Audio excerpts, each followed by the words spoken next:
A mensagem de hoje, ela representa o cerne do pensamento deste ministério.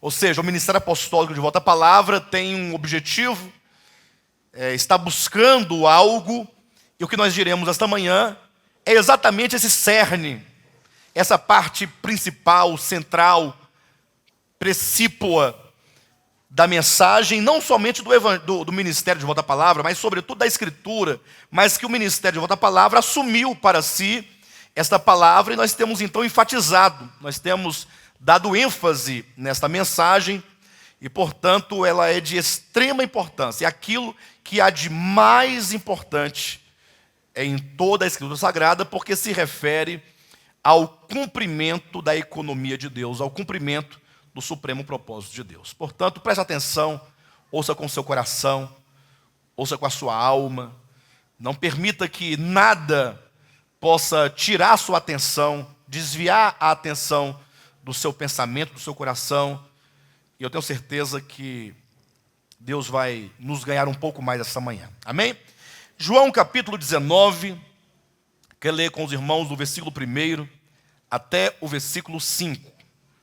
Então, por isso, Pilatos tomou a Jesus e mandou açoitá-lo.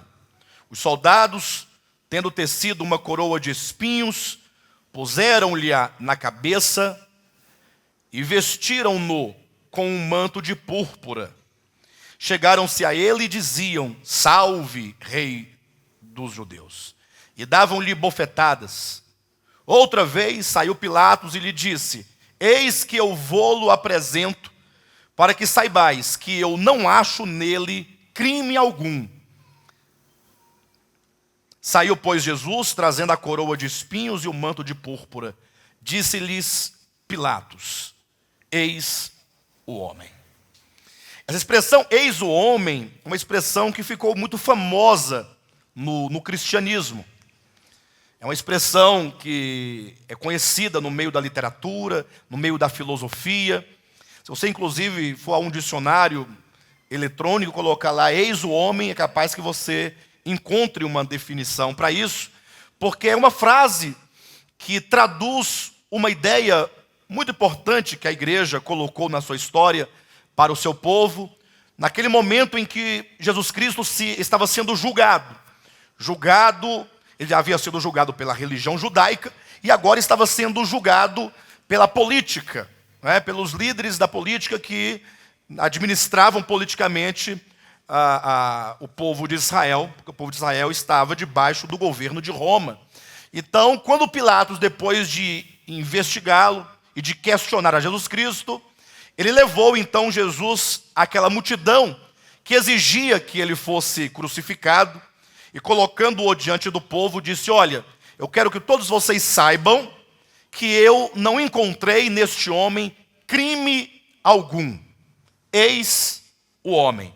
E aí se tornou conhecida como ex homo, uma expressão latina que fala da apresentação desse Cristo à multidão por ocasião da sua crucificação, levando em conta que Pilatos disse: olha, vocês vão crucificá-lo, mas eu quero que vocês saibam que este homem é um homem santo. Este homem é um homem perfeito. Este homem não cometeu crime algum. É um homem completamente isento de qualquer culpa e de qualquer condenação. E quando nós lemos, portanto, essa porção, e nós então fazemos uma conexão com toda a Escritura, é interessante porque quando nós lemos o livro de Gênesis, logo ali nos primeiros capítulos, nós encontramos Deus criando o homem criado à imagem de Deus, conforme está em Gênesis capítulo 1, versículo 26, o homem criado por Deus para dominar a terra, para governar sobre a terra, e então aquele homem foi criado perfeito, como o próprio livro de Eclesiastes dá o testemunho, dizendo que o homem foi criado perfeito, o homem foi criado reto. Só que este homem, ele se envolveu, ou como a palavra lá de Eclesiastes diz, este homem se meteu em muitas astúcias. Ou seja, o homem criado por Deus, eu acredito que quando a pessoa ler ali o livro de Gênesis, logo fica muito empolgado, porque é muito bonita aquela descrição, que Deus foi lá e no primeiro dia ele começou a restaurar a terra, o segundo dia, o terceiro, o quarto, o quinto. No sexto dia, Deus criou o homem, colocou-o no jardim, proveu para ele uma auxiliadora, que também estava em perfeitas condições no sentido de santidade, de retidão, ou seja, um casal completamente perfeito. E agora Deus diz, olha, este homem criado à minha imagem, à minha semelhança, deverá governar sobre toda a terra. Então assim, aquela descrição é muito bela, é muito bonita. Entretanto, quando chega no capítulo 3, que começa dizendo, mas a serpente, e ali começa uma história de muita angústia, porque é uma história de pecado, é uma história de rebelião, é uma história de queda, e a Bíblia diz então que o homem, ele caiu na falácia do maligno, e ele comeu do fruto que não deveria comer, tornou-se pecador, caído, e agora este homem, ele está completamente tomado interiormente de uma natureza perversa, de uma natureza má. Ou seja, esse homem criado perfeito, agora com a sua queda, ele tornou-se um homem degradado no seu espírito, na sua alma e no seu corpo. O pecado, enquanto uma natureza, passou a habitar este homem e passou a dominar este homem, de modo que o homem tornou-se escravo do pecado.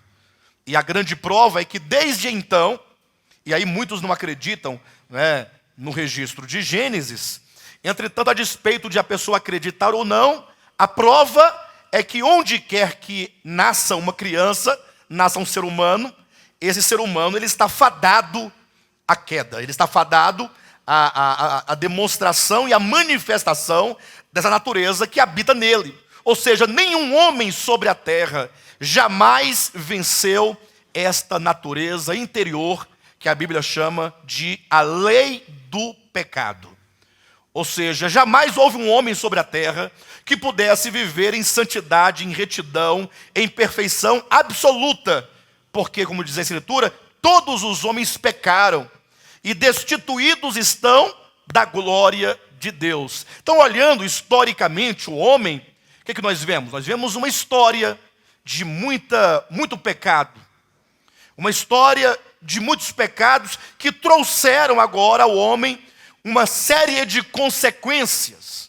E aí você observa que os homens onde estão, eles estão sofrendo. Eles são escravos das paixões. E ele está sofrendo as consequências do pecado, dessa separação de Deus. Nós podemos ver aí tanta treva, o próprio homem matando outro homem, é o homicídio, é o suicídio, é a prostituição que degrada, que destrói o ser humano, e as enfermidades, e o mundo num caos sem jeito, num caos sem jeito. Nós vimos agora, essa semana, aquele atentado que houve lá na França. Quanta tristeza, pessoas morrendo. Aí você olha na Síria, você vê aquela situação, o mundo está em guerra, o mundo está perecendo, o mundo está sofrendo. São pessoas, são famílias, são mulheres, são crianças. Isso tudo constitui-se uma prova de que o pecado está consumindo o homem. De maneira que quando o homem olha para si mesmo, ele não vê nenhuma esperança em si mesmo. A despeito de qualquer coisa que o homem possa fazer, eu sei que o homem luta de um lado, ele luta de outro, ele tenta, por meio da política, por meio de leis, por meio de religião, só que nada disso tem resolvido. Percebe-se claramente que o homem em si mesmo, ele não tem esperança. Quando nós lemos então o livro de Salmo, é o Salmo de número 24, o salmista ele começa ali fazendo algumas perguntas interessantes, porque ele começa perguntando assim: ora, quem subirá ao monte santo de Deus? E quem permanecerá no seu santo lugar? Ora, é uma pergunta que certamente as religiões todas procuram responder, de um modo ou de outro. Entretanto, o próprio livro de Salmos dá a resposta, no mesmo capítulo 24, dizendo que somente subirá a este lugar santo do Senhor e ali permanecerá com ele aquele que é limpo de mãos e aquele que é puro de coração e que não entrega a sua alma à vaidade, que não jura dolosamente. E eu pergunto para os irmãos: que homem é este que subirá ao monte santo do Senhor?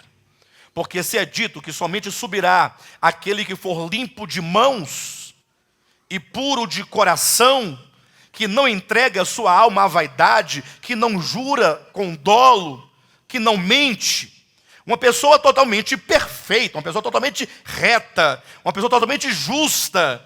E nós não vemos este homem nem mesmo nas personagens das Escrituras Sagradas, porque quando você olha para todos os homens da Escritura, eles são cheios de erros.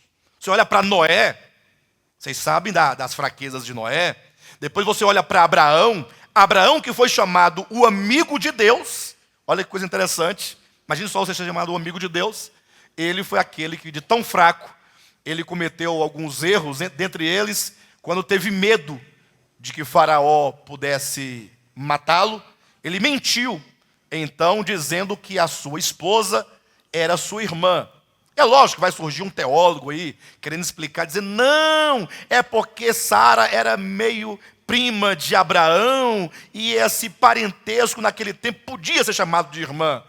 Só que quando o primo casa com a prima, ela não é prima mais, ela é esposa. Negócio de primo é só para ser primo mesmo. Você quer ser primo, é primo. Mas casou, não tem mais primo. Agora é esposa, e é esposo, é o que ele deveria dizer. Mas talvez ele se aproveitando dessa brecha situação, mas ela acabou mentindo, o que trouxe para ele profundas consequências.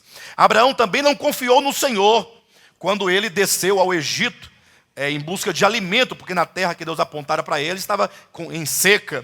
De todo modo, quando você olha para a experiência dos homens na Escritura, você vê que são homens falhos, de modo que nenhum deles, nem mesmo Moisés, chamado o homem mais manso da terra, estaria incluído, nem ele estaria incluído dentro daqueles que subirão ao monte santo do Senhor e ali permanecerá, porque ele não se encaixa nesse protótipo apresentado, que é aquele que é limpo de mãos, puro de coração, que não entrega sua alma à vaidade, que não jura dolosamente. E são dois pontos, portanto, aqui apresentados até então. O primeiro de Gênesis é quando é dito que o homem foi criado para reinar e para governar, só que ele não reinou e nem governou, antes tornou-se cativo e tornou-se escravo do pecado. E agora em Salmos se pergunta se porventura existe algum homem, ou qual é o homem que estará com Deus na eternidade. Porque aquele que estará no monte santo do Senhor, significa aquele que estará com Deus, salvo, plenamente gozando dessa presença maravilhosa de Deus por toda a eternidade. E mais uma vez nós vemos que o homem criado, caído, ele não se enquadra dentro desse padrão de pureza, de integridade, de justiça, de santidade. Até então que a Bíblia diz que, vindo, porém, a dispensação da plenitude do tempo, Deus enviou o seu Filho, nascido de mulher, nascido sob a lei. Ou seja, num dado momento, o Logos eterno se fez carne, se fez homem. Nasceu Jesus de Nazaré, um homem completo e um homem perfeito.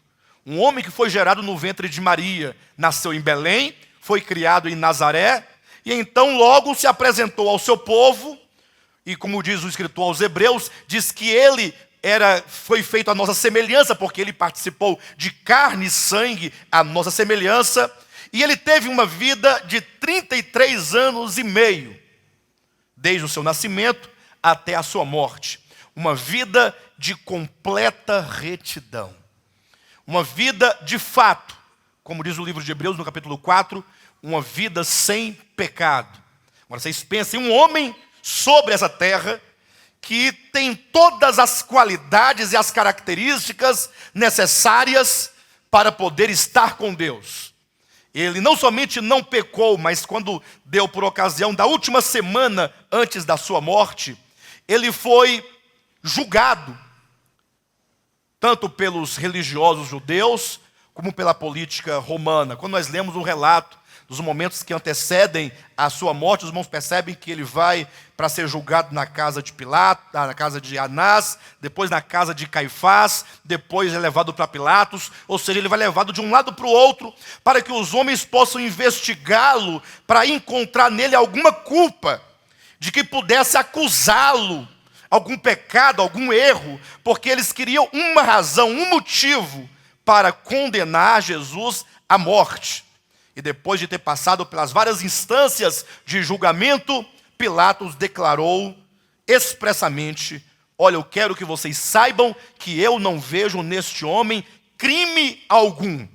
Assim como acontecia lá na história dos hebreus, que o cordeiro pascal, ele tinha, antes de ser imolado, ele tinha que passar por alguns dias ali, sendo observado, para saber se ele de fato era um cordeiro sem defeito. O sacerdote pegava, via direitinho se ele não tinha nenhuma patinha torta, nenhum olho cego, nenhum dente faltando. Tinha que ser um cordeiro de 1 ano, completamente perfeito, porque esse cordeiro perfeito, ele falava de uma humanidade perfeita, falava de um homem perfeito, um homem que a história jamais viu. E de fato este homem, que é Jesus Cristo, ele fez toda a diferença, porque ele dividiu a história em antes de Cristo e depois de Cristo. Um homem que é odiado por muitos e amado por muitas pessoas também. Ou seja, um homem em cuja presença ninguém pode ficar indiferente. Todos têm que ter um posicionamento diante dele, nem que seja para acusá-lo, nem que seja para negá-lo, nem que seja para expulsá-lo, para crucificá-lo, mas ninguém fica indiferente diante de Jesus. E essas palavras de Pilatos, portanto, aqui no capítulo 19, quando ele diz: olha, eu não vejo neste homem crime algum, eis o homem. Se você olhá-la, essa expressão, do ponto de vista profético, você poderá compreender que ali Deus está usando a voz de Pilatos, aquele momento, para declarar: eis o homem, este é o homem que vai reinar sobre a terra. Porque o homem criado, ele caiu. Qual é o homem então que vai reinar sobre a terra? Ou será que o propósito de Deus foi frustrado? De maneira alguma. A própria Escritura nos ensina que Adão, criado lá no Éden, era apenas uma prefiguração do homem por excelência. Era uma prefiguração do homem maior, do homem verdadeiro. Então Jesus é o homem profético, que estava profetizado já em Adão, profetizado na lei, profetizado nos profetas, todos apontando para este homem absoluto, um homem reto. Este homem é o que é limpo de mãos e puro de coração, que não entrega sua alma à vaidade, que não jura dolosamente, de modo que este homem não é você, este homem não sou eu, este homem é Jesus de Nazaré. Eis o homem. E isso, esse entendimento, serve para que você simplesmente não queira usurpar esse lugar. Quando diz eis o homem, assim como João Batista diz, eis o Cordeiro de Deus que tira o pecado do mundo, este lugar de integridade, de pureza, de santidade, este que subirá é um lugar exclusivo. Isso nos faz lembrar as 3 ocasiões nos evangelhos em que Jesus Cristo, em uma dada situação, o Pai dos céus declarou: este é o meu Filho amado, em quem eu me comprazo. Ou seja, o prazer do Pai, ele está totalmente depositado e sobre o homem Jesus. Este é o homem. De maneira que nós não podemos usurpar este lugar.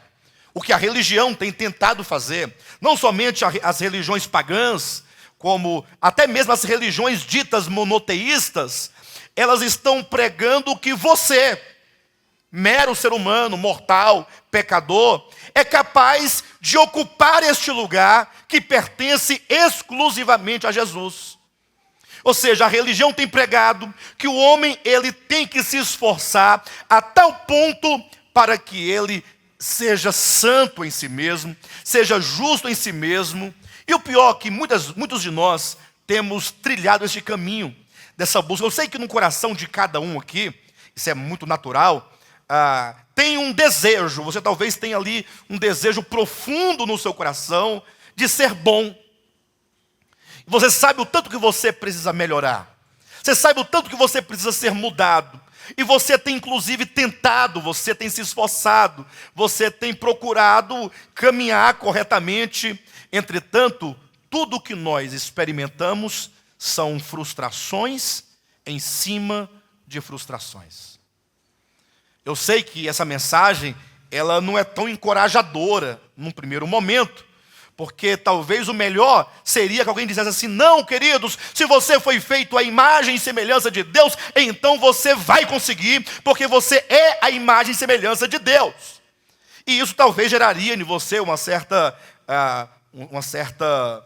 alegria, um certo entusiasmo imediato, e você iria se propor a realizar a vontade de Deus, mas logo você se depara com as mesmas fraquezas, com as mesmas inclinações, de maneira que muitas vezes a nossa vida é um verdadeiro ciclo vicioso de altos e baixos. É uma roda gigante, de fato. Ora você está em cima, ora você está embaixo. Ora você está no céu, ora você está no inferno. É uma instabilidade completa. E tudo isso motivado por uma mensagem equivocada que diz que você pode, que você é, que você deve. E você acreditando nisso, e não deixa de ser uma coisa nobre, porque se é dito que você deve ser santo, que você deve ser justo, isso de certo modo é verdadeiro. Você deve. Só que ninguém nunca disse que você não pode, que você não consegue. Porque o homem em si mesmo, ele não possui salvação. E não é a salvação do fogo para o céu. Porque está todo mundo dizendo que Deus nos salva do fogo para o céu. Que não vamos para o inferno, que vamos para o céu. Tudo bem, tem uma certa verdade nisso. Mas o grande problema é a salvação do seu ser. É a salvação do homem, uma salvação orgânica, do homem integral, espírito, alma, corpo, coração, mente, consciência. Um homem totalmente mudado, totalmente transformado. E alguém pergunta: ora, mas se o homem por si mesmo não consegue, como então ele pode buscar esse caminho? De que maneira? Observa que Deus, ele tem o seu Filho como esse homem perfeito. E foi esse homem perfeito que na cruz do Calvário, ele pagou o preço pelos nossos pecados, nos salvando judicialmente. Nos salvando judicialmente. Ou seja, pagando o preço pela nossa dívida. O sangue de Jesus derramado na cruz do Calvário, ele nos perdoou de todos os nossos pecados. Ele nos tirou toda a nossa dívida. Diz a Bíblia em Colossenses capítulo 2, que ele pegou o escrito de dívida que era contra nós, e ele então encravou-o na cruz completamente. Então, a despeito de todas as nossas fraquezas e erros, este homem perfeito, aquele que não merecia a morte, afinal ele não tinha crime algum, ele não tinha pecado algum. Então, por que ele morreu? Ele morreu pelos nossos pecados. Jesus morreu pelos seus pecados. Essa é a primeira premissa do Evangelho. Conforme está em 1 Coríntios, capítulo 15, versículos 3 e 4, quando Paulo diz: olha, o Evangelho que eu recebi foi o mesmo que eu vos passei, que Jesus Cristo, ele foi crucificado e ele morreu por causa dos nossos pecados. Então, você que é pecador, ouça isso. Você certamente não tem uma desculpa para pecar, porque o homem não precisa de desculpa, basta que ele seja pecador para que ele venha pecar. Mas você não deve agora andar em condenação, porque Jesus já pagou todos os nossos pecados. Isso está feito de uma vez por todas. Eu sei que você vai pecar, que você vai errar. Por mais que você se esforce, você vai pecar. Mas se você crê neste homem chamado Jesus de Nazaré, e na sua morte redentora, você tem o perdão de pecados. Aí você fala, graças a Deus, né? Todo mundo fala, poxa, essa igreja é tão boa, porque aqui eles dizem que nossos pecados estão perdoados. Não é? Só que não é a igreja que é boa, é Deus que é bom. Porque isso é obra dele. Nós simplesmente estamos traduzindo e reproduzindo o que a Escritura nos fala acerca dessa verdade. Seus pecados estão perdoados. Você está livre. Você não será mais condenado. Diz a Escritura que aquele que crer em Jesus não entra em juízo, não entra em condenação, mas passou da morte para a vida. Portanto, você está perdoado por Jesus Cristo. Glória a Deus. Está perdoado? Diga, eu estou perdoado. Completamente perdoado. Os pecados foram todos perdoados. Sua consciência já foi lavada. A Bíblia fala que o batismo, atenção, não é a remoção da natureza pecaminosa do homem. O batismo em água. Quando a pessoa é batizada, não é? Aí alguns pensam que aquele batismo purifica a alma, no sentido de lavar, tirar dela a natureza pecaminosa. Ela pensa, agora que eu me batizei, nunca mais eu vou pecar. Por engano. Por engano. Mal você sai do tanque, já está pecando. Não é assim? Que nós pecamos até em pensamento. Agora, o apóstolo Pedro diz, o batismo não é a remoção da natureza pecaminosa. Ora, se não é a remoção, então por que eu me batizo? Aí ele continua dizendo, mas trata-se da purificação da consciência, de uma consciência limpa para com Deus. Ou seja, aquele batismo que te lembra a morte de Cristo, que te lembra a ressurreição de Cristo, e que simboliza a sua união com Cristo, te dá uma consciência tranquila. O problema da consciência não é a acusação que traz o medo, que traz a angústia. Então, se você creu em Cristo, você pode gozar de uma consciência limpa, uma consciência purificada pelo sangue de Jesus. Então você crê que Cristo morreu por você, que Ele pagou todos os teus pecados e, portanto, você agora tem consciência tranquila. Você pode dormir tranquilo, acordar tranquilo. E quando você pecar, ainda hoje, lembre-se, se confessarmos os nossos pecados. Olha, não diz que você deve fazer um voto. Ah, Senhor, se Tu me perdoares dessa vez, mas dessa vez nunca mais eu repito isso. Isso é tolice, porque você vai cair de novo e você vai ter uma tristeza maior, porque não somente vai ter a tristeza do próprio pecado, como você vai dizer assim, eu sou um inútil, porque eu não sou capaz de cumprir o meu pacto. Agora é o problema do pecado e do pacto violado. Então é dito, se tão somente você confessar. O que é confessar? É você falar, Senhor, pequei. Mais uma vez eu pequei.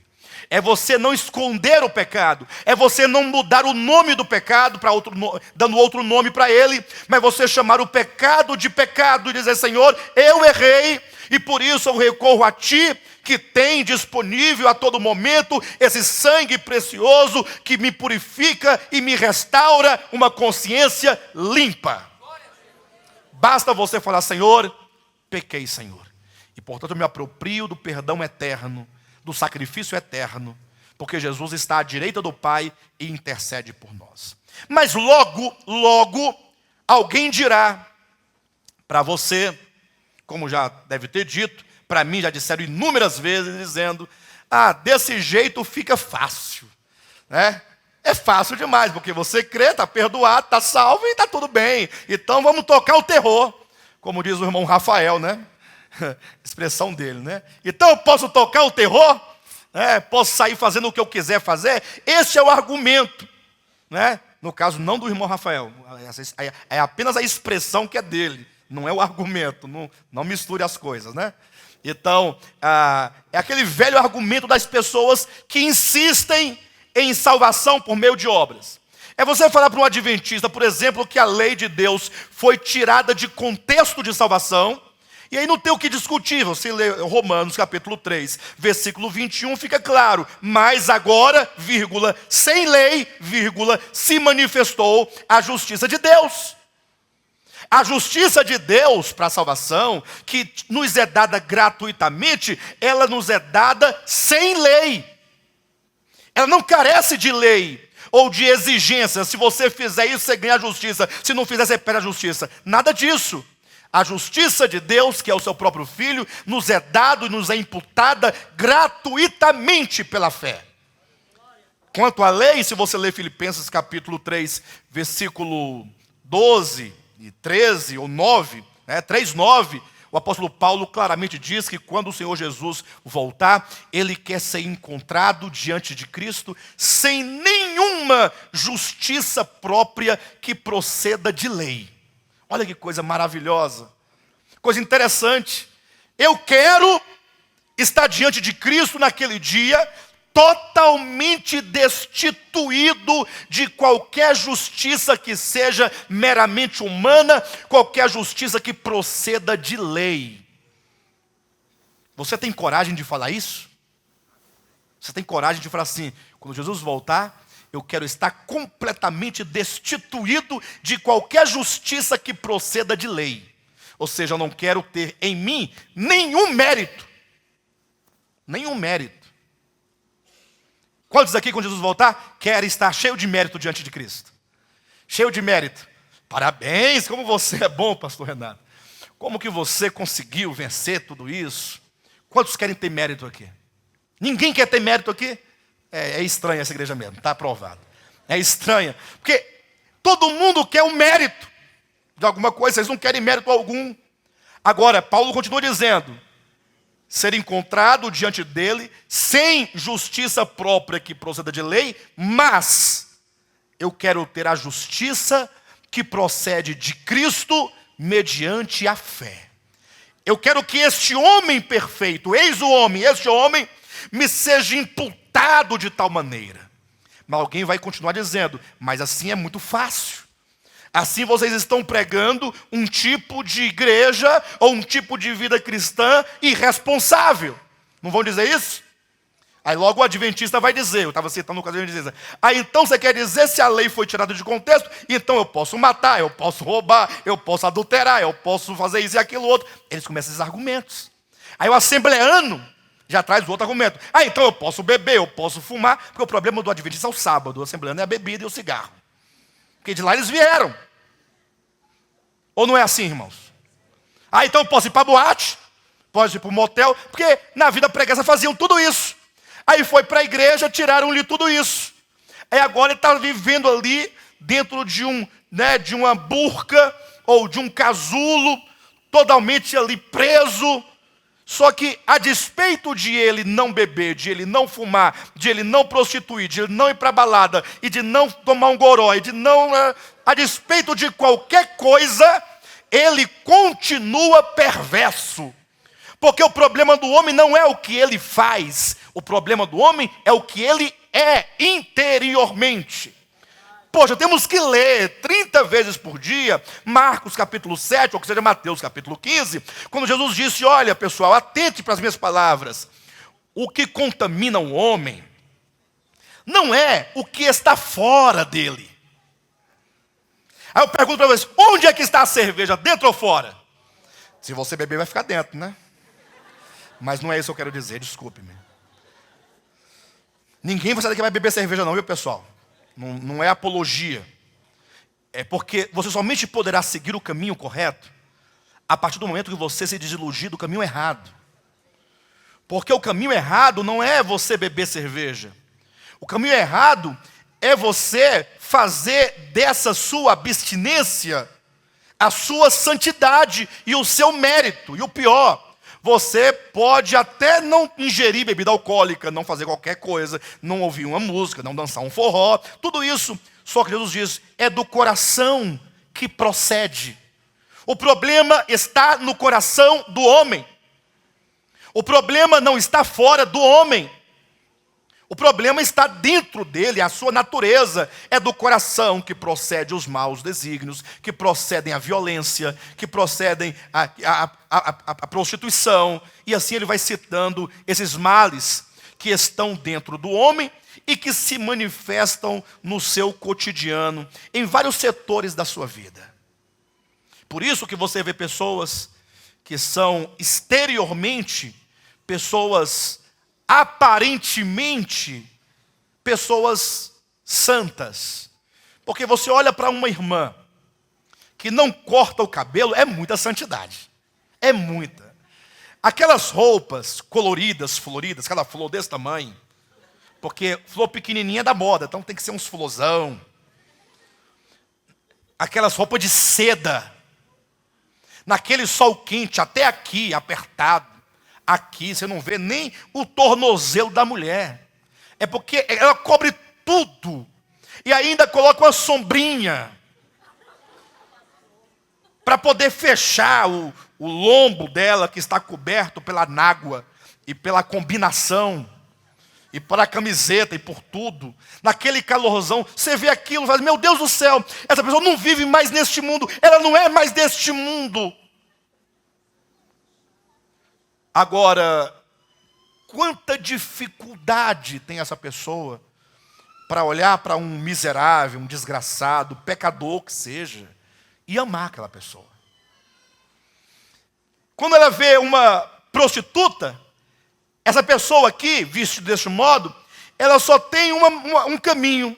Só fala assim, ó, o Satanás do diabo, Lucifer, vai ser condenada. Por quê? Porque a sua própria justiça e a sua própria santidade virá agora contra o outro na forma de acusação, porque o outro é o oposto dela.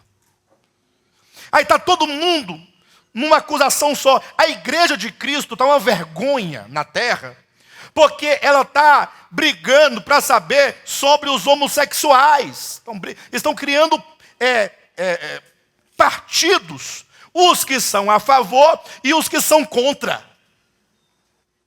Gastando tempo com contra e a favor. Pastor, mas você é contra ou a favor? Eu sou a favor de todos os pecadores, porque todos têm um lugar em Cristo Jesus. Todos têm um lugar em Cristo Jesus.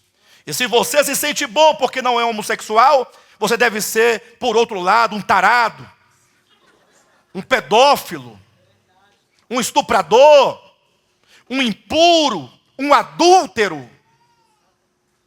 Parece estranho falar isso em igreja, mas de vez em quando aparece na televisão alguém, mas rapaz, mas não, esse aí? Não, eu não sabia que ele era pedófilo. Era. Está tudo oculto. O problema é que nós queremos preservar apenas a nossa cultura, ainda que essa cultura seja pecaminosa. E nós não estamos aqui para pregar a cultura de ninguém, estamos aqui para pregar Jesus Cristo como sendo a única solução para o homem pecador. Seja esse pecado, qual for esse pecado. Ah, pastor, então agora piorou, porque além de ser justificado pelo sangue gratuitamente, perdoado os pecados, sem nenhum problema, agora você ainda diz que até os homossexuais têm um lugar em Jesus Cristo. Vão me acusar ou não vão, Vladimir, falar isso? Vão me acusar, ué? Vão me acusar disso.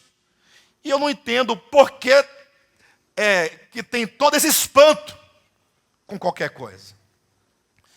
Aí quando então nos acusarem dizendo que nós estamos construindo um caminho largo, vão dizer para nós, esse é o caminho largo, porque é o caminho que pode tudo e pode qualquer pessoa.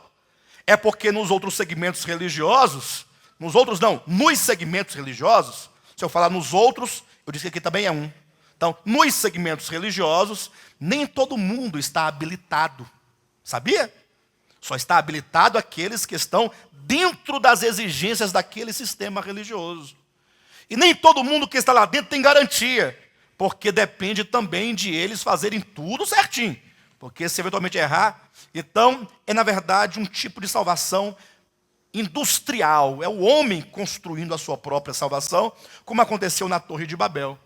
Pastor, então, beleza, entendi a mensagem, já pode terminar, não é isso? Já podemos ir para casa e vamos, como diz o irmão, tocar o terror. Mas aí é que está o grande detalhe.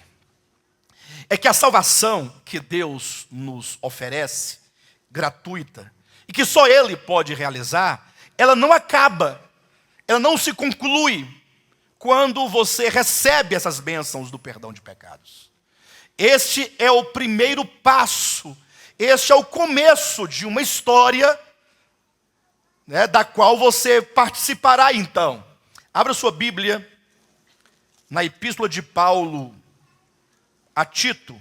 Diz o versículo 11 o seguinte: o apóstolo Paulo dizendo: porquanto a graça de Deus se manifestou salvadora a todos os homens, educando-nos para que, renegadas a impiedade e as paixões mundanas, vivamos no presente século sensata, justa e piedosamente, aguardando a bendita esperança e a manifestação da glória do nosso grande Deus e Salvador Jesus Cristo, o qual a si mesmo se deu por nós, a fim de remir-nos de toda iniquidade e purificar para si mesmo um povo exclusivamente seu, zeloso de boas obras.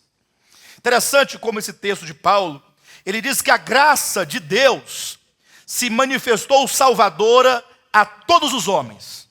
Ou seja, os homens, quer sejam judeus ou gentios, não é um direito exclusivo dos gentios, mas essa graça com a vinda do Messias, ela se estende e alcança aos homens em toda a terra, aqueles de quem os judeus diziam, né, que era um povo sem Deus, sem esperança, que não tinha, né, Deus não tinha nenhum compromisso com eles. Essa graça, ela se estende e se manifesta salvadora a todos os homens.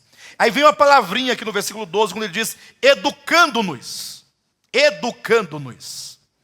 A graça, ela nos é dada gratuitamente, e essa graça também nos educa.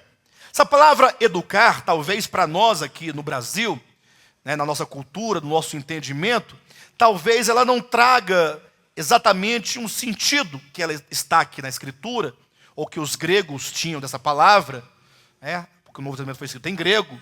Ou nós pensamos em educação, nós pensamos em ir para a escola fazer o ensino fundamental, depois o ensino médio, depois uma educação nesse sentido. Mas a palavra educar, ela tem um sentido original de conduzir o indivíduo pela mão por um caminho. Educar vem de sair para fora mediante um ducto, mediante um caminho. É um caminho que nos conduz para um outro lado, nos conduz a algum lugar. E não somente tem esse sentido etimológico, mas a palavra educar tem um sentido filosófico muito forte para os gregos. Talvez alguns dos irmãos devem ter ouvido falar da palavra paideia. Paideia, para os gregos, trata-se da formação do homem grego. O que significa que para eles a palavra formação e a palavra educação estão intimamente ligadas. No sentido que educação para eles é um processo para formar o homem. É uma formação do homem integral, espírito, alma e corpo. De modo que eles entendem que a educação era um instrumento para que o homem fosse formado num tipo de homem ideal. Então eles tinham um protótipo ideal, um homem imaginário, com tantas características neste homem, e é como que ele dissesse: olha, todos nós temos que ser educados para nos tornarmos aquele homem ideal. Um homem que foi certamente pensado pelos gregos. Lógico, estamos falando aqui dentro de um âmbito totalmente humano, mas essa palavra aqui na Escritura, ela traz esse sentido de conduzir o homem por um caminho para forjar nele o homem, com um H maiúsculo, o homem. Ou seja, Deus, quando nos encontrou, Ele nos encontrou mortos nos nossos delitos e pecados. Aí você não tem que mais questionar qual é o tipo de pecado, ou qual é a manifestação do pecado. Você tem que deixar de olhar para a ferida do outro. Está igual o pessoal no hospital internado. Está lá todo mundo doente no hospital internado, cada um no seu leito. Tem umas 11 pessoas num quarto só. Fica um olhando para o outro para saber quem que vai morrer primeiro. Ixi, aquele está ruim. Aquele está ruim. Eu devo sair daqui de hoje para amanhã, vou ter alta. Agora aquele outro não vai não. Aquele outro vai morrer. Preocupado com a doença do outro, mas não olha para a sua própria enfermidade. Então, a despeito de qualquer coisa, estávamos todos mortos nos delitos e pecados. Pensa um pouco nisso. É o homem, é a humanidade. Todos pecaram e destituídos estão da glória de Deus. Agora lá vai o Senhor, nos tira daquele lugar, Ele nos dá vida, e agora Ele diz: filho, todos os teus pecados estão perdoados, e agora tem aqui esse caminho pelo qual você vai ser educado, e o que vai te educar é a palavra. A palavra, toda vez que ela é ministrada, seja como for ministrada, mas sempre que a palavra vier a você, ela terá um objetivo de educar a sua mente, de fazer você entender as coisas divinas e modificar a sua maneira de pensar, porque o mundo pensa de um modo, Deus pensa de outro modo, o mundo está em oposição ao Pai. Diz a Bíblia que aquele que ama o mundo, o amor do Pai não está nele, portanto o mundo e o Pai são opostos, são contrários. A Bíblia diz também: não vos conformeis a este mundo, ou que seja, a este século, porque este século tem uma maneira de pensar. Todo o seu pensamento, mesmo das coisas chamadas lícitas, são pecaminosas. O mundo só pode pensar de maneira pecaminosa. O mundo nunca vai pensar de outra maneira. Porque para o mundo, ele não somente foi criado pelo maligno, eu não digo o planeta Terra, eu digo o mundo enquanto sistema, como é por ele guiado. O maligno, ele criou esse sistema caído, cheio de homens caídos, e agora o maligno, enquanto príncipe deste mundo, ele é o regente deste mundo, então tudo que é do mundo está completamente permeado do pensamento maligno de Satanás. Então, por exemplo, quando você fala assim: olha, eu vou estudar, e eu vou trabalhar, e eu vou ganhar dinheiro, e eu vou ganhar bem, porque isso é mais do que necessário, certo ou não é? Só que você vai sempre pensando: aí eu vou ganhar tanto, aí eu vou comprar uma casa, aí depois eu vou comprar isso, e eu vou comprar aquilo outro, e você vai falando o que você vai fazer, você vai pensando que você vai ter a sua aposentadoria, mas eu também vou ter um plano de previdência privado para poder ajudar, para no final ter 2 aposentadorias. Você vai fazendo planos: aí eu vou me aposentar com 65 anos, aí eu vou fazer uma viagem para o exterior, aí eu vou comprar uma fazendinha, aí eu vou fazer isso. Você vai estar cheio de planos. Só que esses planos, como disse Jesus nos evangelhos, é um plano maligno. Por quê? Porque em nenhum momento você colocou Deus na sua história. Em nenhum momento você perguntou para Deus: Senhor, será que eu estarei vivo daqui a tantos anos para que eu possa me aposentar? Jesus fala de um homem, lembra? Que diz que ele tinha um campo, e num dado tempo aquele campo produziu muito. E ele ficou assustado, porque nunca aquele campo dele tinha produzido tanto. Talvez tivesse dado 3 vezes mais do que costumava dar. Ele ficou tão espantado que ele ficou um pouco desnorteado, sem saber o que fazer. Aí ele perguntou para si mesmo: o que farei eu agora com tanto alimento que a terra me produziu? Aí ele teve uma ideia. Olha a ideia dele: farei novos celeiros. Vou derrubar os velhos e vou fazer novos celeiros maiores, com vários pavimentos. Aí eu vou recolher todo esse alimento, eu vou armazenar todos esses alimentos. Quando tiver tudo armazenado bonitinho lá, tudo no lugarzinho certo, então eu direi à minha alma: ó alma, come, bebe e regala-te, tens aí mantimento para muitos anos. E aí Jesus, na parábola, ele entra na fala dessa pessoa aqui, que é fictícia, e ele diz: louco, esta noite te pedirão a tua alma. E o que tu tens preparado para quem será? Lembra também do texto de Tiago, quando ele fala que ao indivíduo diz: este ano, aquele ano, farei isso e aquilo, farei uma viagem, farei muitos negócios, ganharei muito dinheiro. E ele diz: ora, como é que você sabe que você estará vivo por ocasião desse tempo? Melhor não seria dizer: se o Senhor quiser, se o Senhor permitir, se o Senhor for bondoso comigo, farei. Mas eu dependo dele para isso. De modo que até as coisas lícitas, que é fruto do seu trabalho, se for na mera perspectiva do mundo, é perverso e é pecaminoso. Este mundo não nos ensina a dividir. Esse mundo não nos ensina a perdoar. Esse mundo não nos ensina a você levar as cargas uns dos outros. Não nos ensina que você deve ser alguém que possa ajudar o outro. esse mundo, ele prega o egoísmo. Agora eu estou falando de pecados. Não estou falando de cerveja não, estou falando de pecado. Porque o egoísmo é uma natureza perversa no homem que o faz sentir-se independente, primeiramente de Deus. E agora, se você se acha independente de Deus, que dirá do outro, que é pior que você, ou tanto quanto você? Se Deus que é Deus, você se acha melhor no ponto de vista de você achar, eu posso viver por mim mesmo, que dirá desse outro que está aqui do meu lado? Você vai pisar na cabeça dele. E aí nós estamos com um coração cheio de egoísmo, cheio de mágoa, cheio de rancor. Não somos capazes de perdoar nem aqueles a quem nós dizemos que amamos.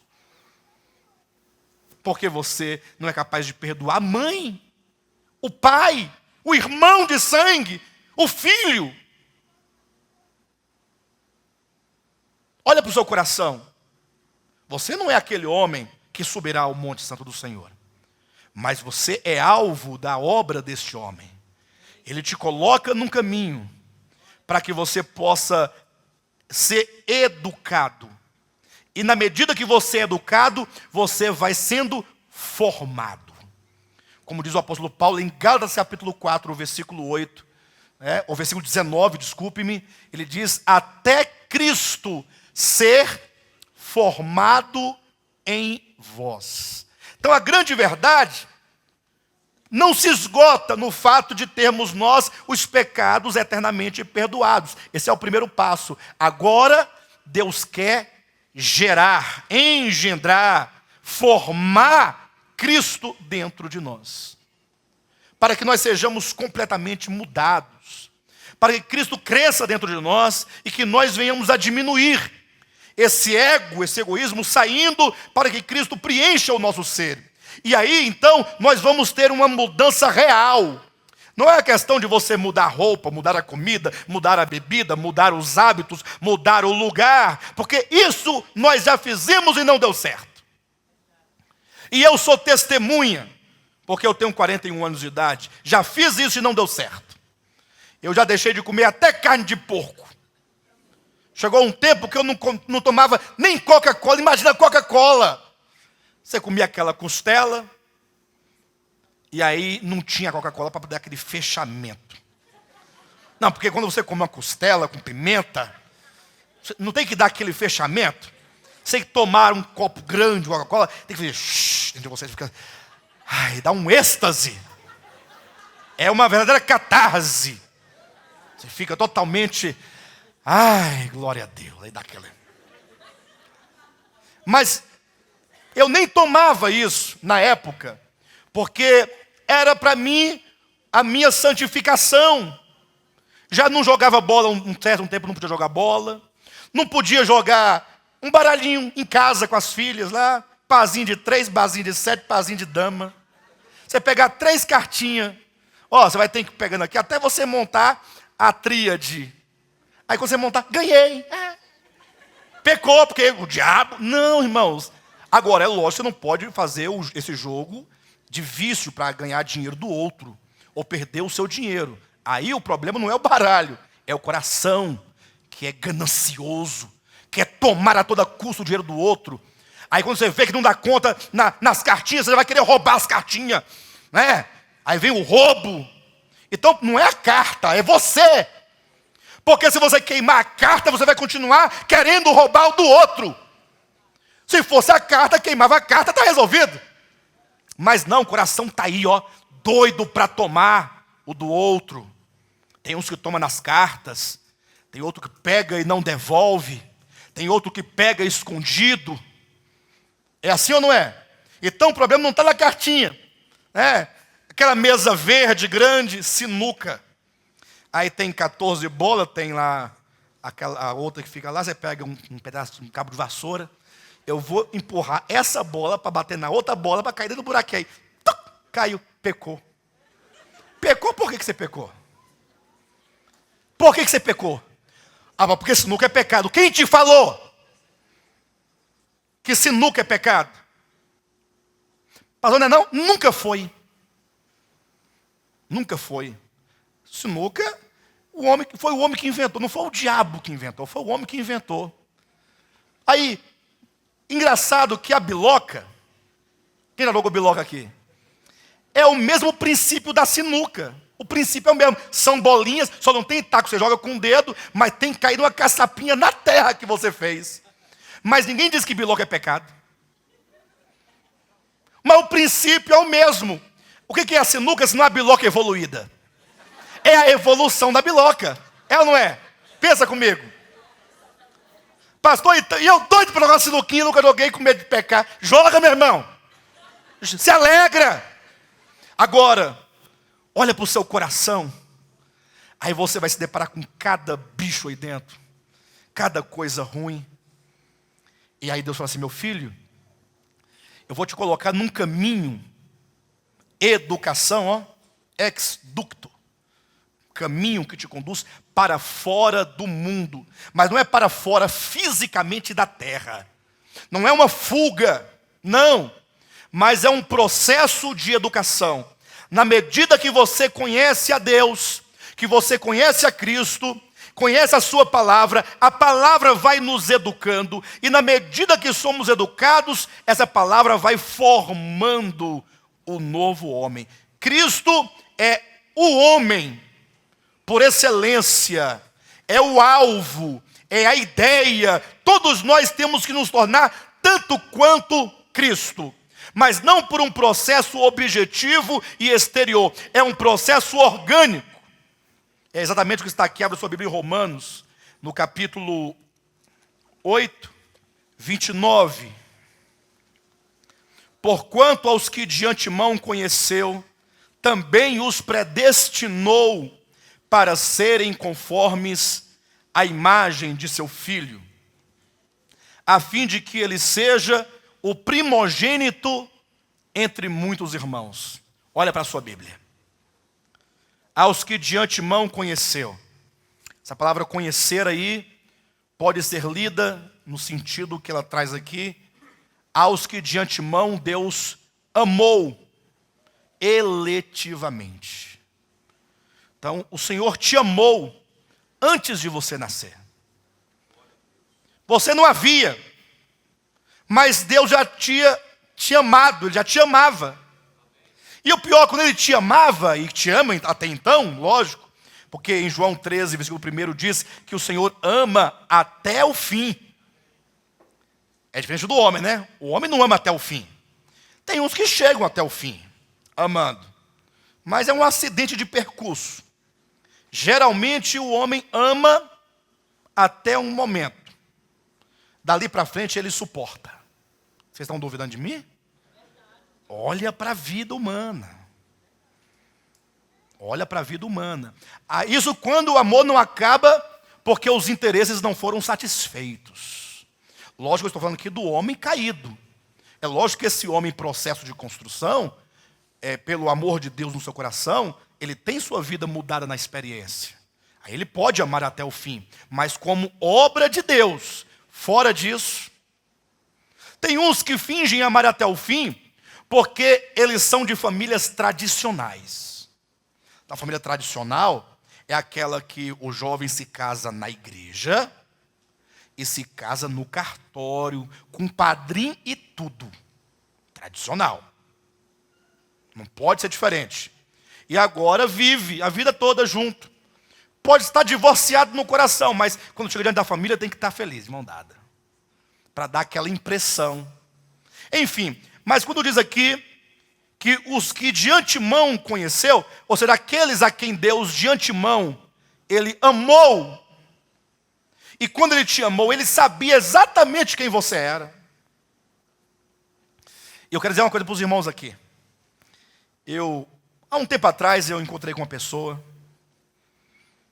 e a gente conversando, as coisas da vida. Essa pessoa disse, pastor, eu já fui evangélica. Essa pessoa, evangélica é pessoa. Eu fui evangélica na minha infância, no meu passado aí, juventude. Aí eu falei assim, por que você saiu da igreja? Ele falou, não, porque eu não podia continuar lá. Mas por quê? Disse, não, é porque eu tinha algum comportamento, alguma coisa comigo, que a igreja condenava. Então eu não podia ficar na igreja, eu tive que sair da igreja. Aí eu fico pensando, se eu não posso ficar na igreja porque eu tenho problemas, quem aqui pode ficar? Deixa eu ver a mão aqui. Quem aqui pode ficar? Se eu tenho algum problema e eu não posso ficar na igreja por causa desse problema, alguém aqui é perfeito? Quer dizer que a igreja é o lugar dos perfeitos? Quer dizer que Jesus falou, eu não vim para os sadios, eu vim para os doentes. Então tem que mudar o versículo, eu não vim para os doentes. Seus doentes, sai daqui. Eu vim para os sadios. Se você é sadio, pode ir embora. Mas se você é doente, pode ficar. Aqui é o lugar dos doentes. Porque é aqui que nós vamos ser educados. Na verdade, e essa educação vai nos formar novo homem. Então, quando Cristo te amou, Ele sabia que você era. Como é que você seria? Suas inclinações, suas dificuldades. Aí eu pergunto, e se Ele sabia por que Ele te amou? Porque a igreja diz que você não pode. Ué, se eu não posso, então Jesus não me amou. Não, Ele amou. Só que Ele amou, mas não quer. Ou então quer fazer o amor de Cristo, o amor dos homens, né? Ele te ama desde que. Esse amor, desde que, não é o de Deus. Porque Deus nos ama incondicionalmente. Até porque quando Ele nos amou, nós nem existíamos. E Ele já sabia tudo o que nós éramos, e ainda assim Ele amou. E Ele ama até o fim.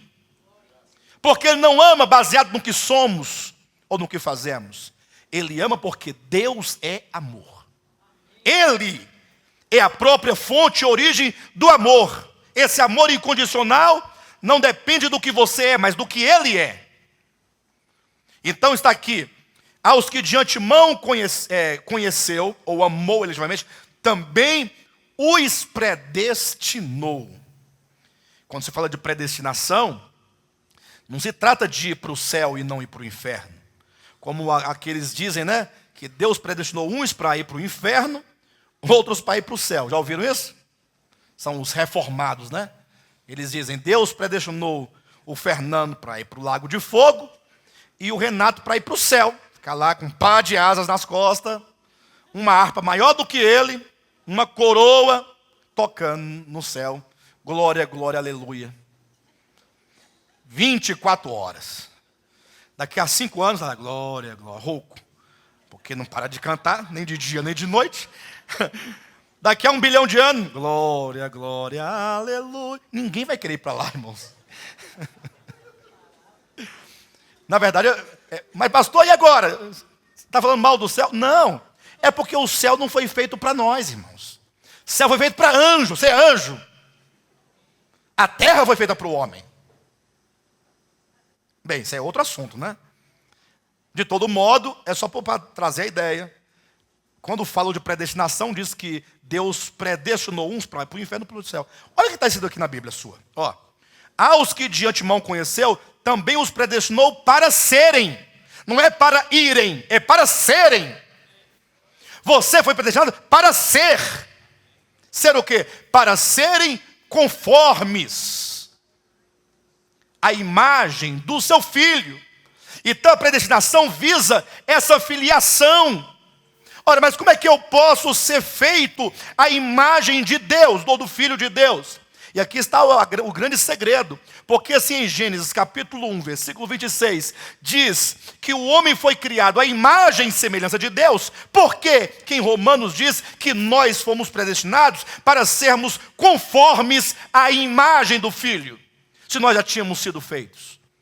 É porque aquele homem, feito à imagem de Deus, ele caiu. E agora esse homem caído, ele não é a imagem de Deus. Ele está mais para ser a imagem do capeta. É só você olhar para o seu coração, para as suas obras, para os seus caminhos, para os seus comportamentos, para o tratamento que você dá para as pessoas. Quando chega uma pessoa branca, dos olhos azuis, cabelo liso, penteado, bem arrumada, cheirosa, Você dá uma atenção, não dá? Pois não, vem cá, senta aqui. Alemão. Você logo pensa que ela tem dinheiro. Não é todo mundo que é branco que tem dinheiro, não. O pastor Moisés é branco dos olhos verdes, mas... Não é pastor Moisés? Branco dos olhos verdes. É porque nós sempre pensamos que a pessoa tem dinheiro. Aí muda o comportamento. Ou então vem uma pessoa que não é tão branca, que não é cabelo tão liso, que não está tão arrumado. Aí você julga que ela não tem dinheiro. Aí você despreza. Daqui a pouco alguém fala assim, sabe aquele fulano lá? O que tem? Você já vai, o que tem?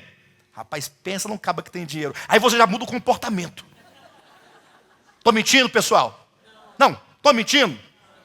No primeiro momento você despreza, porque você julga que é o Satanás. Mas de repente você descobre que aquela aparência não é a realidade daquela pessoa. Aí você começa a mudar seus sentimentos para com ela, que ela quer se aproximar, já quer ser amigo, porque ela tem. Isso aí, ó, é um coração perverso, mau. Então está aqui, ó. Aos que de antemão conheceu, também os predestinou para serem conformes. A predestinação visa a conformação sua à imagem do Filho primogênito. Então, quando você olha para o Filho primogênito, que é o Cristo agora, depois de crucificado e morto, ressurreto, então agora quando diz, eis o homem, esse homem aqui é o protótipo. Olhem para ele. Aí você olha para Jesus, eis o homem, ele não é o homem? Que nós vamos então ser conformados à imagem dele? Que homem é este? É um homem que sendo Deus, eu fico imaginando eu sendo Deus. Gente, eu destruía vocês tudo. Eu matava vocês tudinho. Quem falou misericórdia? Não ficava um. Se eu fosse Deus, o eterno, é lógico que eu não faria isso, porque se eu fosse ele, eu não pensaria como eu penso. Porque quem está falando aqui é um Alexandre, que é caído. Como vocês são caídos. Ainda que redimidos, mas ainda tem uma natureza. Mas, irmãos, eu faria tanta coisa se eu fosse Deus. Graças a Deus que eu não sou Deus. Não é isso? Mas vocês imaginem então, quem é este homem? Jesus. Eis o homem, é ele. Ele sendo Deus, Paulo diz em 1 Coríntios capítulo 2, versículo 8, é o Senhor da glória. João diz, ele é o Logos eterno. Romanos 9,5 diz, ele é o Deus bendito. 1 João 5,20 diz que ele é a vida eterna, é o Deus verdadeiro. Apocalipse capítulo 1, 18 diz que ele é o primeiro e o último, que esteve morto, tornou a viver. Ele é o alfa, o ômega, o princípio e o fim. Ele é aquele em quem, por quem, para quem todas as coisas foram feitas. O soberano, o eterno, o absoluto. Agora está aqui neste homem, Nazareno. E ele já foi julgado na casa de Anás. Agora você imagine só levar o eterno para ser julgado pelos homens. O que você faria? Se você fosse esse ser eterno.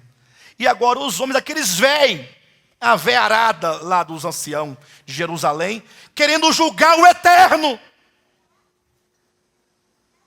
O Deus bendito, o alfa e o ômega. O que você faria? Ah, não prestava não. Eu falava, o seu Anás, você agora vai saber quanto pesa meu dedinho aqui, ó. Falei igual os amigos de Salomão, né? Eu sou Deus! Você vai ver agora, desce uma tocha de fogo na cabeça dele. Aí eu consumi. E aí se eu, discípulo, tivesse do lado dele, eu ia falar assim, é esse Deus que eu gosto. É ou não é? Não é o Deus que você gostaria também? Que amaldiçoasse seus inimigos? Que destruísse seus inimigos? Eu pergunto, o que você quer para o seu maior inimigo? De coração, lá dentro, de coração, o que você quer? Pilatos disse, eis o homem, olha para ele. ele foi julgado e, como ovelha muda, não abriu a boca. Completamente manso, porque ele não tinha pecado. Eis o homem. Colocaram-lhe uma coroa na cabeça, e a coroa de espinho, coroa de maldição. Lembra dos espinhos lá de Gênesis 3? Porque ele levou a culpa, o pecado, a maldição de todos nós, cravou-lhe na cabeça os espinhos, colocaram-lhe um manto de púrpura, e aí ele foi conduzido a essa altura, aqui de João 19, ele já estava fraco, debilitado, ele já havia apanhado e cuspido, insultado, durante toda a noite anterior, julgado, e agora ele está aqui, olhando para a multidão, e a multidão gritando: crucifica-o, crucifica-o. Aí eu penso, se fosse eu, porque ele estava num palanque como esse aqui, num certo plano superior à multidão. Aí ele chega diante daquela multidão lá embaixo, eu pegava aquela madeira e tacava neles tudinho. De raiva. O que você faria? Não, pensa, se fosse você. Pastor, eu não. É porque na igreja é fácil você pensar bonitinho, né? Não, eu não. Eu fazia igual Jesus, perdoa, Pai, que eles não sabem o que fazem. Só que você faz em escala muito menor coisas piores. Quando alguém te ofende, quando alguém fala uma palavra para você, quando alguém te tira o teu direito. Não é assim? Quando alguém faz uma calúnia contra você, e que é uma verdadeira calúnia, porque não tem nenhum fundamento. Quando mentem acerca de você, quando fazem uma injúria, irmãos, como isso dói dentro de nós, como nós ficamos ofendidos, como nós perdemos nosso sono, como nós perdemos nossa paz. Eis o homem. Estava lá aquele homem diante daquela multidão, a multidão crucifica-o, crucifica-o, crucifica-o, e ele amando aquelas pessoas. Amando.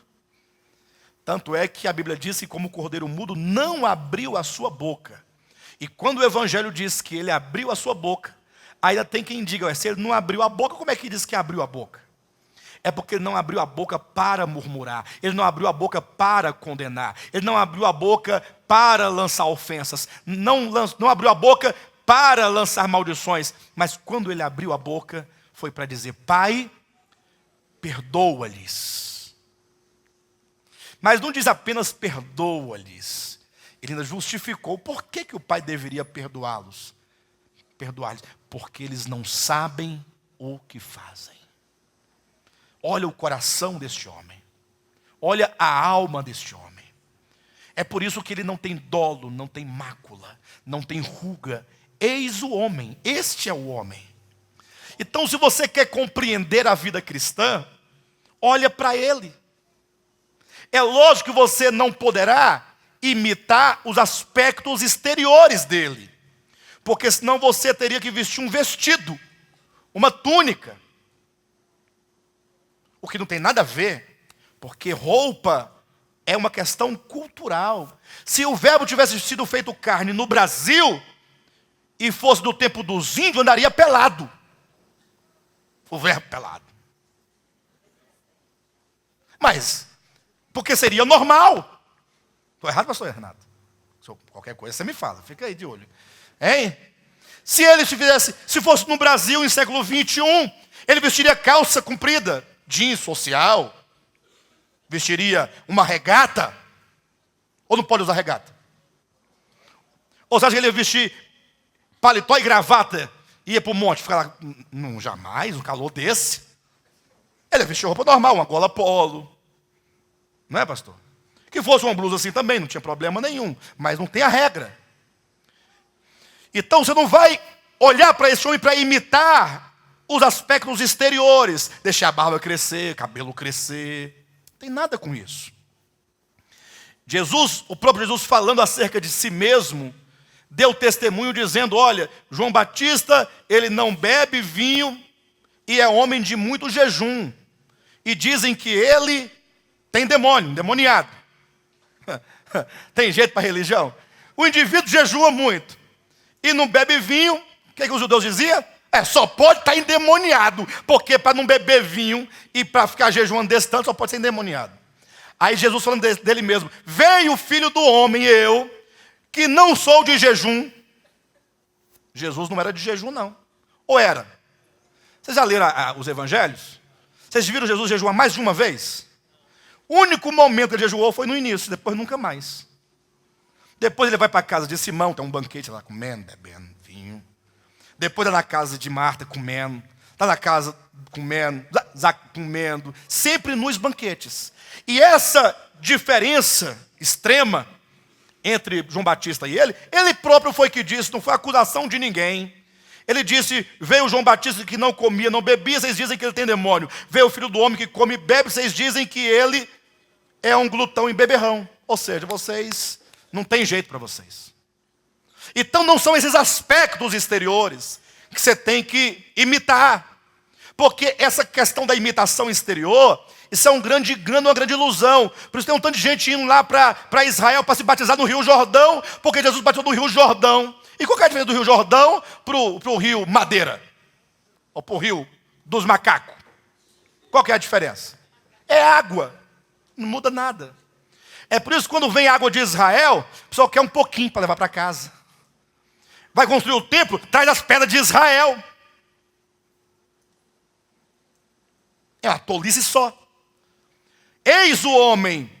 O que você deve ter é o mesmo coração. Lógico que nós estamos ainda distantes do coração de Jesus. Mas é a meta, é o alvo, é o objetivo. Porque afinal, nós fomos predestinados para isso. Qual é o fim da sua vida cristã então? Qual é o fim? Morar no céu? Reinar? Qual que é o fim? O fim não é o alvo? Não é? Não é a meta? Então quando diz: e aqueles a quem ele de antemão conheceu, também os predestinou para quê? Para sermos conformes à imagem do Filho primogênito, para que o filho primogênito seja o primeiro entre muitos irmãos. Aquele tanto de gente, todos com o mesmo coração de Jesus. Todos com o mesmo amor, com a mesma compaixão, com a mesma bondade, com o mesmo espírito, porque todos são agora corpo de Cristo. Todos agora foram conformados, a sua imagem e semelhança, um grande homem corporativo, um homem coletivo, do qual se dirá na eternidade: eis o homem. Este é o homem que Deus sempre desejou. Essa é a humanidade que Deus sempre quis. Então a primeira coisa a se fazer é lançar fora toda a sua religiosidade. Eu não tenho que pregar de novo o texto, mas eu vou citá-lo e vocês podem ler em casa. Leiam 2 Coríntios, no capítulo 3, a partir do versículo 6 ao 18. O apóstolo Paulo vai dizer o seguinte, que a aliança lá da lei, e a aliança da lei o que era? Quando Deus pactuou com o povo de Israel e deu a eles uma lei. As 2 tábuas de pedra que dizia o que fazer e o que não fazer. Não parece uma coisa bonita? Olha, você tem que fazer isso de bom e não fazer isso de mal.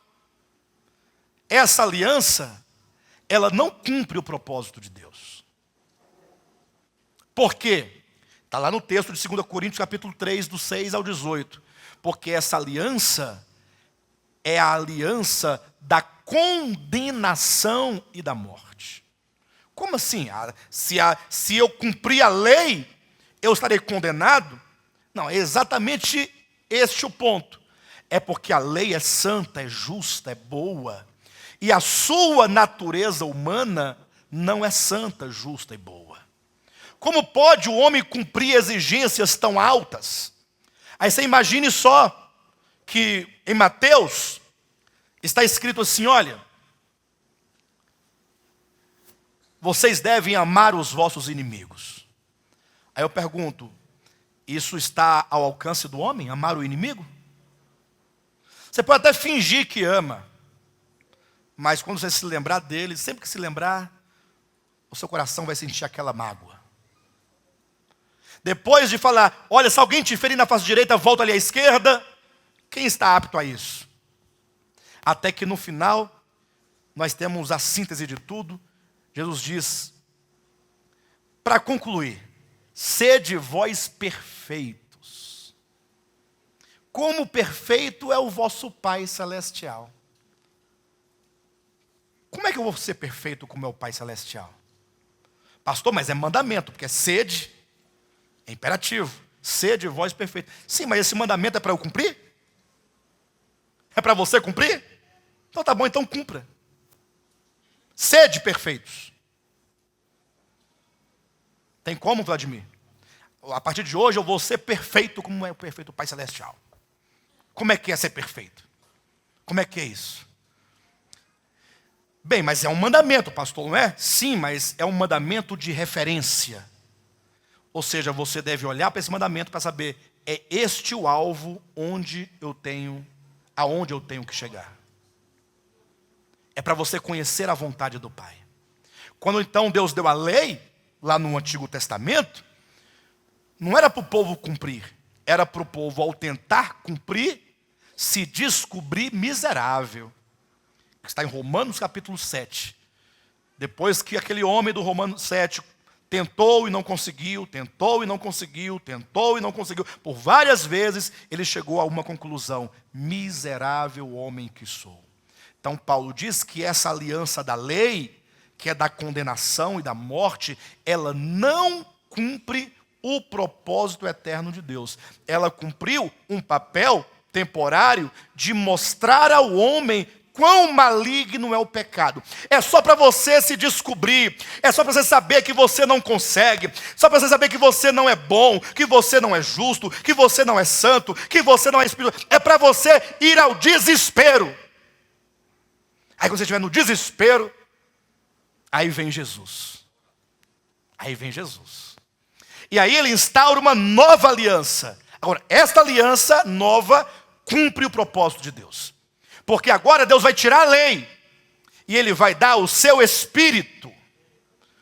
Você recebeu o Espírito Santo. Quando você creu, o Espírito Santo foi lá na lâmpada do seu corpo, que é o espírito humano, e ele acendeu o interruptor. A luz veio. E agora esse Espírito Santo, ele quer mudar o teu ser. E ele vai mudar. Como ele tem mudado. Já tem mudado muito. Talvez você não esteja percebendo, mas Deus está trabalhando no seu povo. E aos poucos Ele vai nos quebrantando, Ele vai nos confrontando, e Ele vai nos colocando em circunstâncias em que você vai percebendo que não vale a pena lutar. Tem que parar de lutar e se entregar completamente a Ele. E aí você vai provar profundas mudanças.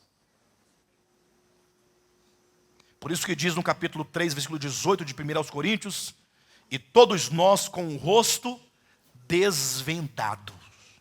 O rosto desvendado. O que é o véu que cobria o rosto lá em 1 Coríntios capítulo 3? Lá é dito, é a tradição e os costumes religiosos da lei. Então a primeira coisa, se você quer ser construído este novo homem, ou ficar efetivamente nesse processo cada vez maior, é você abrir mão da sua religião e da sua religiosidade. Da religião, pastor? Sim. A religião é criada pelos homens. Os homens criam as religiões. Eles criam os caminhos que levam a Deus, mas que não chegam lá. Eles dizem que levam a Deus, mas que não chegam nunca lá, porque só existe um único caminho que leva a Deus, que é Jesus. Ele disse, eu sou o caminho. Ponto. Então, nós não temos alternativa. Ou você abre mão, Ou então, enquanto você mantiver este manto de fariseu sobre os seus lombos, você estará impedido de prosseguir nesse caminho de experiência por fé. Tem que largar. Vão dizer que eu estou desviado. Que diga. Falaram que Jesus era beberrão e glutão. O que tem que falar que você está desviado? Não tem problema nenhum. Tem mais um detalhe. Às vezes é preciso morrer para ressuscitar. Morrer logo. Você está morto fingindo de vivo? Pronto, assuma, estou morto, acabou. É isso mesmo. Eu sou isso aqui mesmo, pronto, acabou. Aí você tem chance. Tem chance. Bem, que Deus abençoe a todos os irmãos, a todos nós. Que nós possamos ter este homem, que é Cristo, sempre diante dos nossos olhos, como a nossa meta, como a nossa busca, porque nós estamos sendo conformados à sua imagem.